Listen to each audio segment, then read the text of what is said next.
Hello everyone. So ఏదైనా ఒక పనిని మనం మొదలుపెట్టినప్పుడు దానికి ఎక్స్పెక్టేషన్ అనేది ఉండకూడదు అనేది నా భావన. అంచనా ఉండాలి కానీ ఎక్స్పెక్టేషన్ ఉండకూడదు. ఎప్పుడైతే మనం ఎక్స్పెక్టేషన్ పెట్టుకుంటామో మనం చేసే పని మీద, మనం ఆ రిజల్ట్ కొంత వచ్చినా సరే మనం అనుకున్నంత రాలేదు కాబట్టి చాలామంది డిస్టర్బ్ అవుతూ ఉంటారు, డిసప్పాయింట్ అవుతూ ఉంటారు.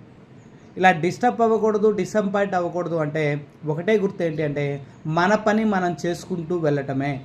మన పని మనం చేసుకుంటూ ఎప్పుడైతే వెళ్తామో ఆ రావాల్సిన రిజల్ట్ అనేది, సో రావాల్సిన టైంలో ఏ టైంకి రావాలో ఆ టైంకి ఎంత రిజల్ట్ రావాలో ఎంత ఇవ్వాలో ఆ రిజల్ట్ని ఆ నేచర్ అంటే దానికి దేవుడి పేరు పెట్టుకోండి, ఇంకో పేరు పెట్టుకోండి, ఇంకో పేరు పెట్టుకోండి, వాట్ ఎవర్ మీరు ఏ పేరు పెట్టుకున్నా సరే ఆ నేచర్ ఏ టైంలో ఎప్పుడు ఎలా ఇవ్వాలో ఏ రూపంలో ఇవ్వాలో ఆ నేచర్ మనకి ఇస్తూ ఉంటుంది.